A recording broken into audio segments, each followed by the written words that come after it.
You're probably tired of hearing the same old advice about how to stop procrastinating, right? Just get started, or take it one step at a time. Yeah, we've all heard it. But here's the truth. If it were that simple, you'd have done it by now. The reality: procrastination isn't just about laziness, it's a deeper battle. It's the fear of failure, the overwhelm of too many options, and the pressure of perfectionism. But what if I told you that there's a way to break this cycle, and it's not what you think? In this video, I'm going to show you why your current methods are actually holding you back and how to completely rewire your brain to stop procrastinating for good. No fluff, no motivational nonsense. We're diving deep into strategies that actually work. So, if you're ready to stop making excuses and start making real progress, stay tuned. This is your wake-up call. You don't want to miss what's coming next. Number 1, the blame game. Technique. You know that feeling when you're staring at a mountain of work, and for some reason, your brain decides it's time to do everything except the thing you're supposed to be doing. You start by checking social media, then you end up reorganizing your closet, and before you know it, it's time to go to bed. The struggle is real, right? But what if I told you there's a way to stop procrastinating, not by forcing yourself to work harder, but by playing the blame game? Now, I know what you're thinking. Wait, this sounds like a total cop-out. Trust me, it's not. Stick with me here. We've all been there, whether it's the pressure of a looming deadline or the overwhelming chaos of a messy workspace, something always seems to get in the way. You know the type of day where everything else feels like an urgent distraction, and you're just not in the mood to dive into that tough project. You've got the best intentions, but your brain is screaming, "Not today." Sound familiar? It's like there's this invisible force that holds you back, even when you know you should be working. But here's the kicker. What if that force isn't entirely your fault? Let me introduce you to the blame game technique. It's pretty simple. Before you even think about doing the work, you blame something external for your procrastination. Sounds strange, right? But stick with me. It actually works. Imagine this. Instead of beating yourself up for procrastinating, you place the blame on your messy desk, your overwhelming to-do list, or the noise around you. Then, your first task is to address that external factor, clear the clutter, silence the distractions, or organize your tasks. Once you've tackled the thing that's holding you back, you're no longer just sitting there blaming yourself. You've created a clear path for action. It's all about focusing on the real barriers, not the ones you've made up in your head. Let me tell you a story.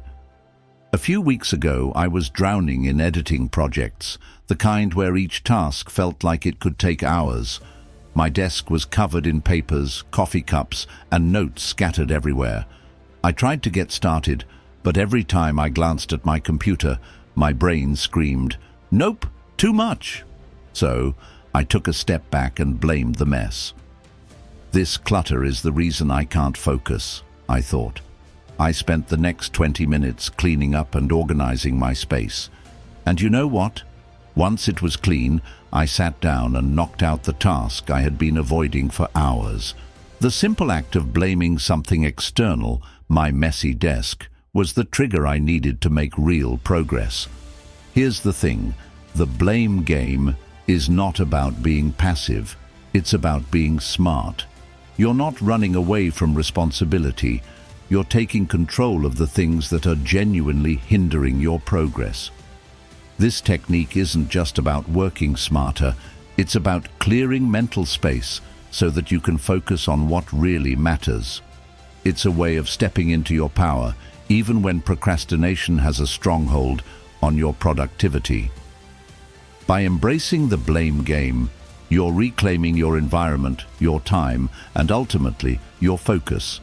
You're not just a victim of your own distractions anymore. You're in charge of what needs to change to get things done. So the next time you find yourself procrastinating, ask yourself, What's really stopping me? Then shift the blame. Clean up the mess, mute the noise, organize your thoughts, and watch how quickly the excuses start to fade. You've got this. Your time, your space, and your productivity. They're yours for the taking. Number 2. The 5-minute dictator. Here's a bold thought. What if I told you that the secret to getting things done isn't about grinding for hours on end, but instead it's about being a 5-minute dictator? Wait, don't roll your eyes just yet. I promise this is going somewhere. Now you're probably thinking, how on earth is 5 minutes going to help me get this mountain of work done? Yes, I hear you, and I get it. 5 minutes sounds like a joke compared to the hours of work you're staring at, right? But trust me on this. It's the power of starting, not finishing, that makes all the difference. We've all been there, the endless procrastination cycle. You look at that project and feel the weight of it pressing down on you. It's too big. I'm too tired. I'll start tomorrow. Tomorrow turns into the next day, and then the next. You know the drill. You start to beat yourself up for not getting things done, but deep down, you just can't seem to take that first step. The overwhelm is real. But what if I told you the trick is to stop thinking about the task as a whole and just focus on the first 5 minutes? 5 minutes sounds like nothing, but that's exactly why it works. Enter the 5-minute dictator strategy. Here's the deal. Set a timer for 5 minutes and treat it like a command. You're the dictator of that 5 minutes, and there's no negotiating. For those 5 minutes, no distractions, no excuses, and no other thoughts. Just you, your task, and the timer ticking down. You might think, how can 5 minutes possibly make a difference? Let me explain. The magic lies in the momentum you create. Once you've forced yourself into action for 5 minutes, you've already crossed the hardest hurdle, starting. And let's face it, once you start, it's almost impossible to stop. In fact, you'll often find that after the 5 minutes are up, you'll want to keep going. But even if you don't, those 5 minutes are still a victory. Let me give you an example from my own life. A while ago, I had a huge presentation to put together, something that needed hours of research and editing. The mere thought of it made me freeze. I kept telling myself, I'll get to it later. Finally, I decided to apply the 5-minute dictator rule. I set the timer for 5 minutes and started typing, even though I had no idea what to say. And you know what? After 5 minutes, I wasn't done, of course, but I had a rough outline. That rough outline was enough to break through the mental block, and from there, the ideas started flowing. By the time the timer went off, I didn't need to force myself to continue. I had already crossed that starting threshold, and momentum carried me through the rest. Here's the emotional power behind the 5-minute dictator. It's not just about getting things done, it's about reclaiming your power over procrastination. We often think that productivity is about working non-stop, but that mindset only fuels anxiety and resistance. By embracing the 5-minute rule, you free yourself from that pressure and allow yourself to take action without the emotional baggage. It's empowering because you're in control, and you've just proven that you can push through the resistance, even if it's only for a few minutes.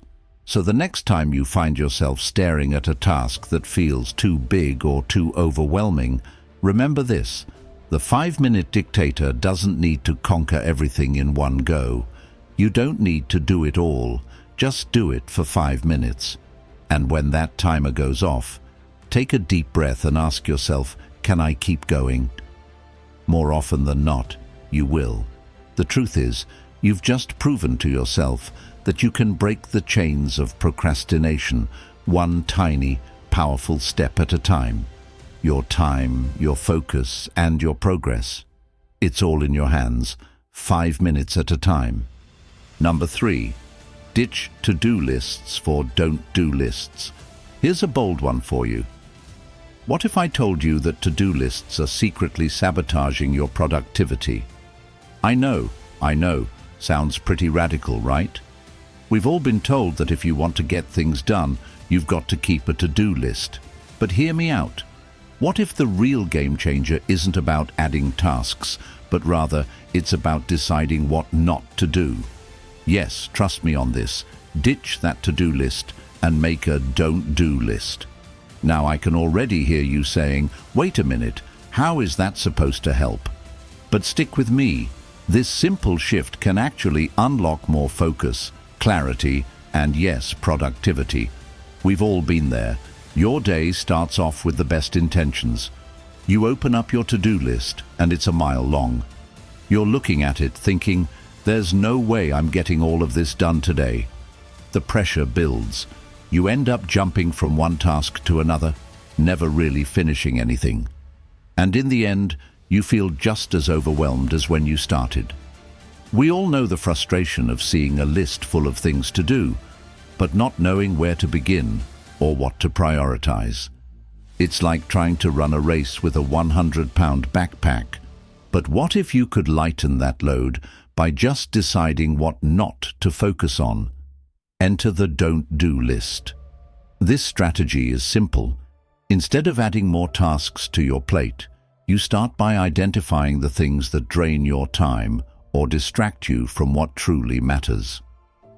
Think about all the activities that pull you away from your goals: endless scrolling on social media, responding to non-urgent emails, or maybe even getting stuck in the loop of planning and overthinking.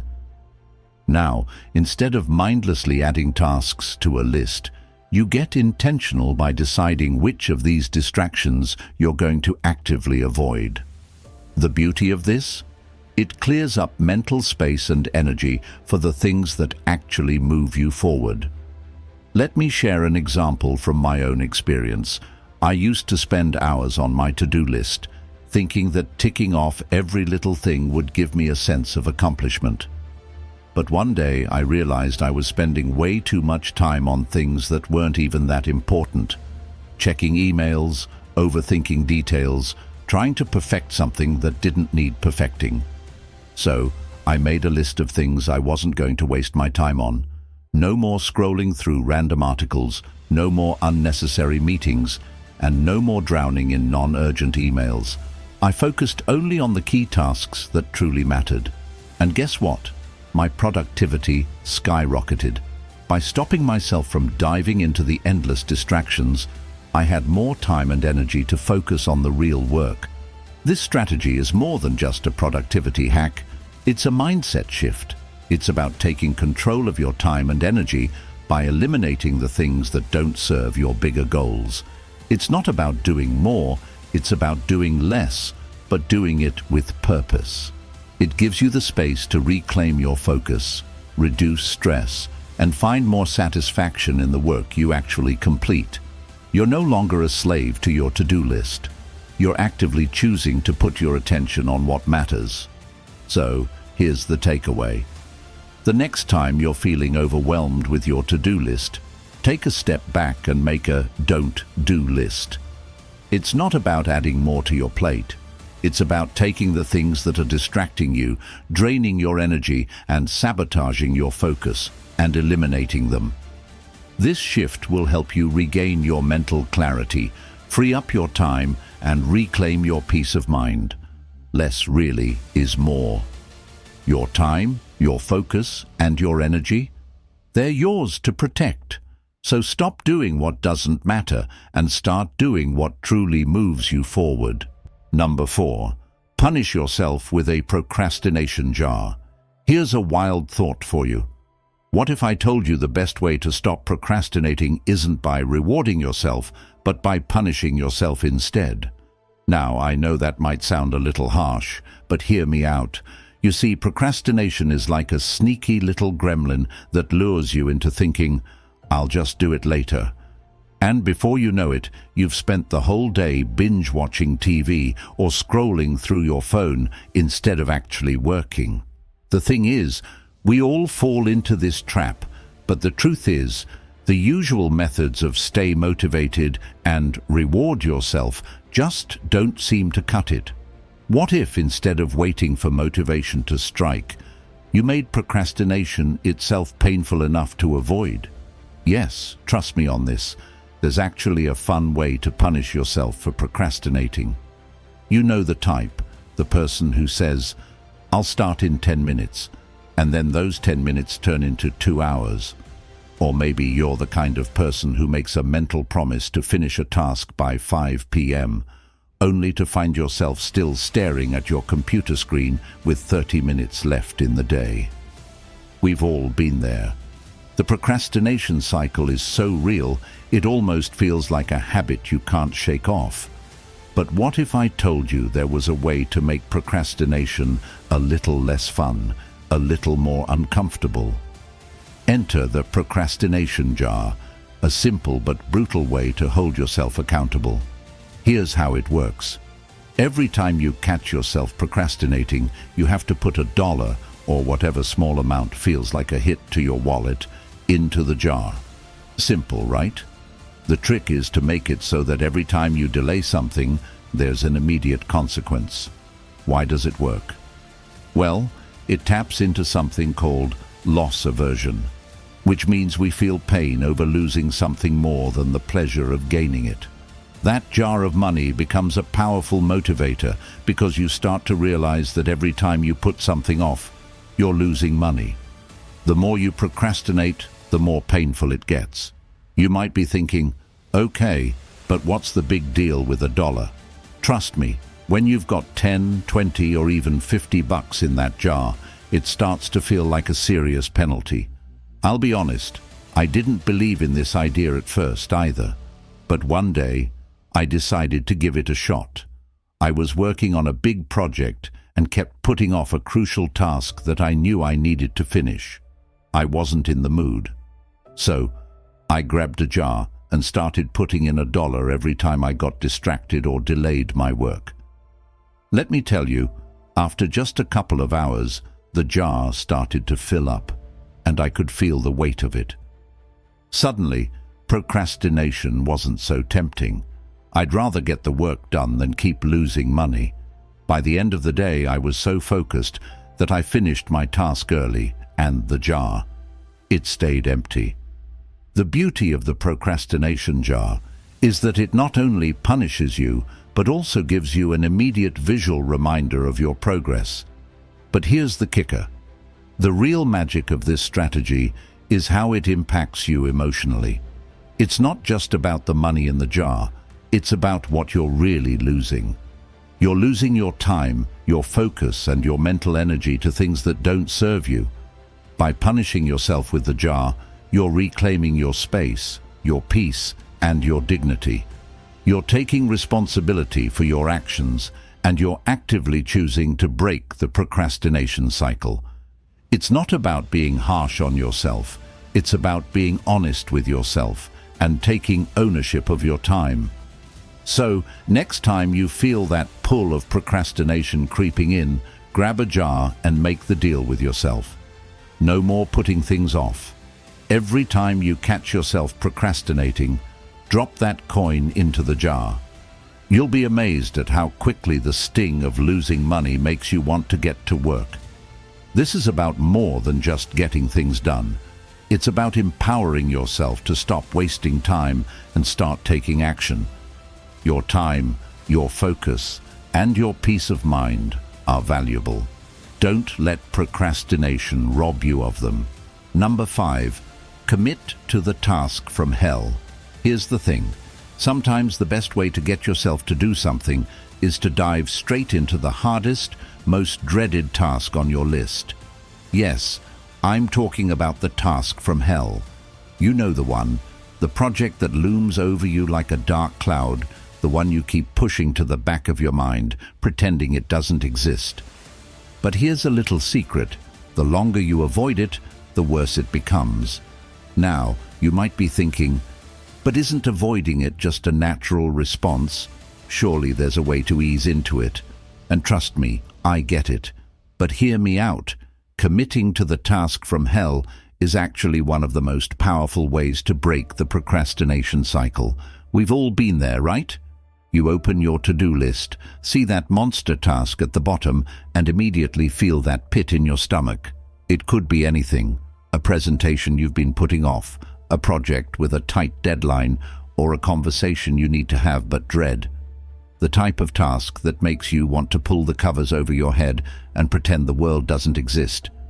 We've all experienced that moment where we think, "I'll start it tomorrow," or "It's not that important." But here's the twist. The more you keep saying tomorrow, the more energy you waste. What if I told you that the best way to conquer it wasn't to delay it, but to commit to it head first? Here's the secret. Face the beast. Don't ease into it. Don't try to go in soft. Just commit to it full force. What's so powerful about this approach? It's simple. Momentum. The moment you dive in, you take away its power over you. That giant task. It's not as terrifying once you start making progress. This isn't about perfect execution. It's about taking the first step. Once you push through that initial resistance, you'll find that the task is often nowhere near as dreadful as it seemed. I know, it sounds counterintuitive, but trust me, it works. Let me give you an example. Last week, I had a big project hanging over me, and I had been dreading it for days.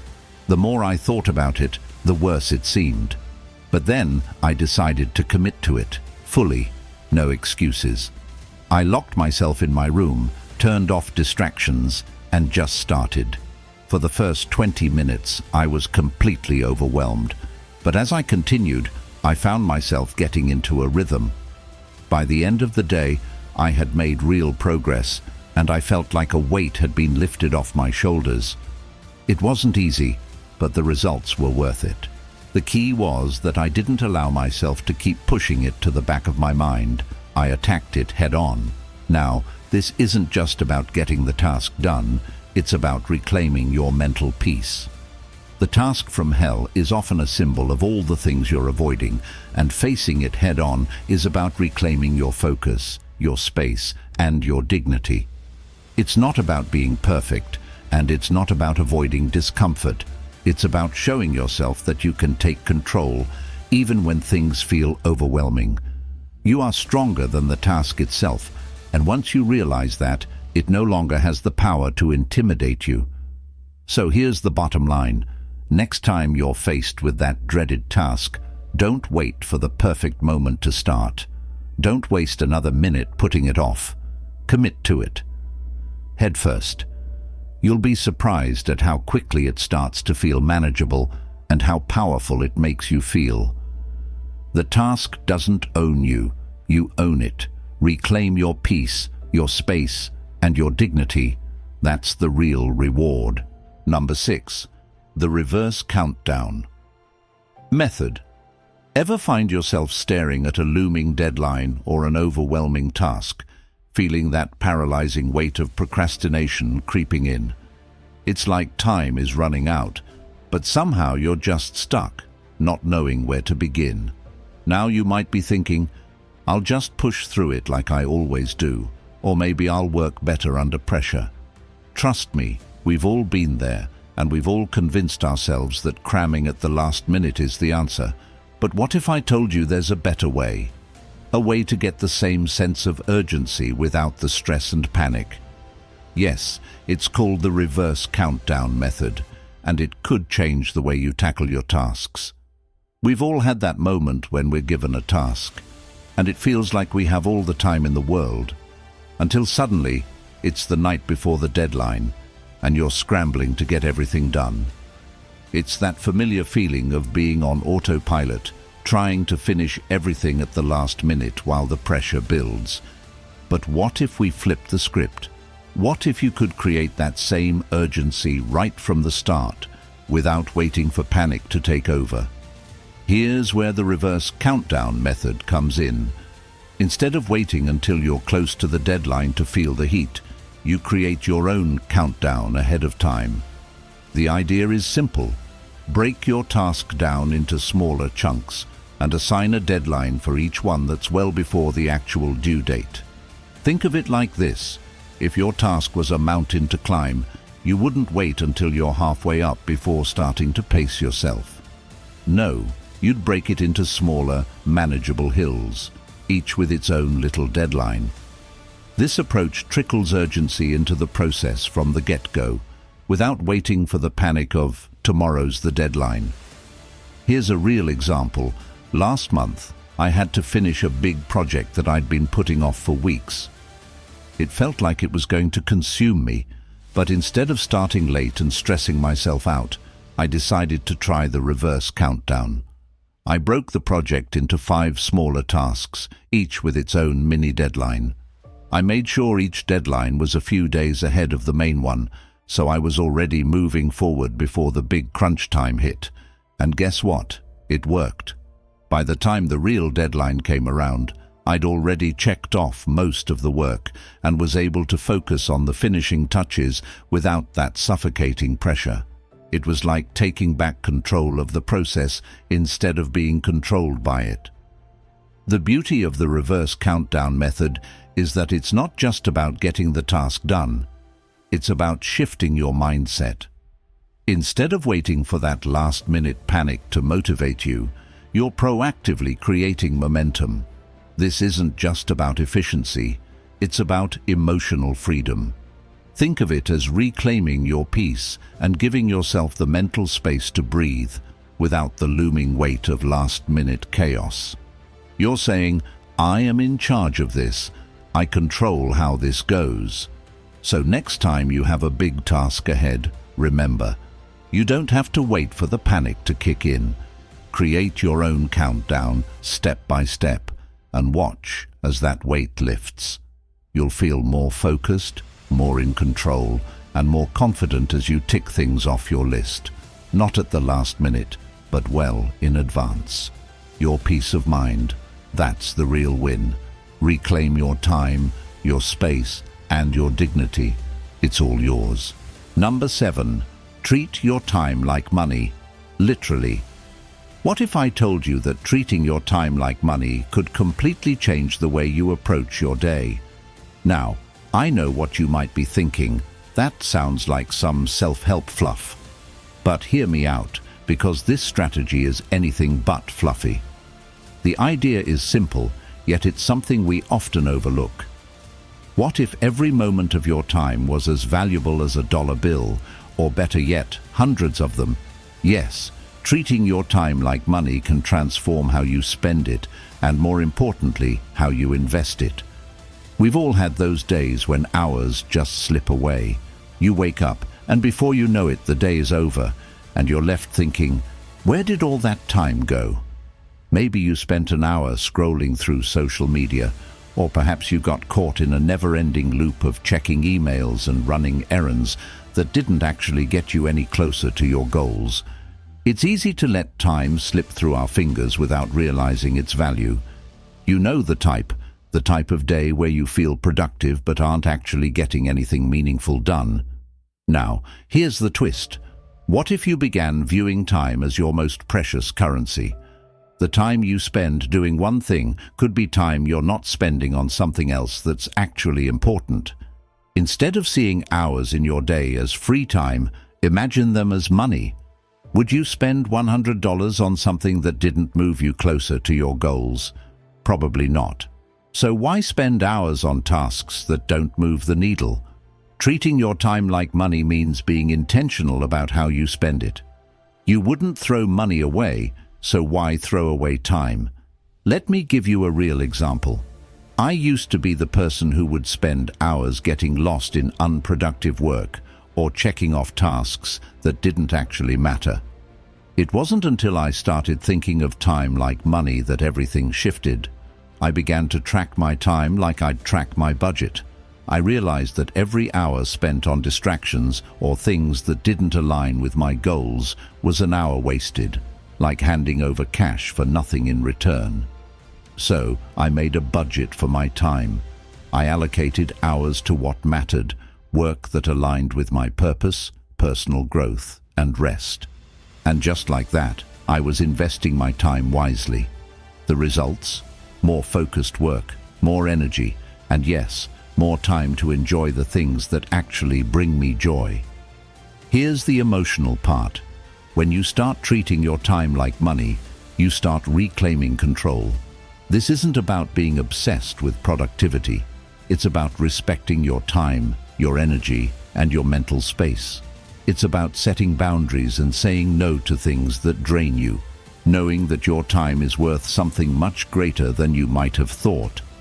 This shift doesn't just help you get more done, it helps you feel more in control of your life, your goals, and your happiness.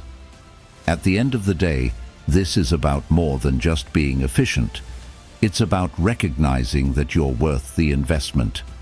Every minute, every hour, whether you're working, resting, or spending time with loved ones, is valuable. So next time you're about to mindlessly scroll or waste time on something that doesn't bring you closer to your purpose, ask yourself, would I spend money on this? And if the answer is no, maybe it's time to spend your time elsewhere. Reclaim your time, reclaim your peace, reclaim your dignity. Thank you so much for watching. I truly hope this video helped you gain some fresh insights and practical tools to kick procrastination to the curb. If you found this valuable, don't forget to hit that like button. It helps a ton. And if you're ready for more content like this, be sure to subscribe and join our growing community of action takers. Know someone who's also struggling with procrastination? Share this video with them. It might just be the push they need. I'd love to hear your thoughts, so drop a comment below and let me know how you've been tackling procrastination or any tips you've picked up along the way. Remember, you have the power to take control of your time and get things done. It's all about taking that first step, and you've got this. Keep pushing forward, and I'll see you in the next one.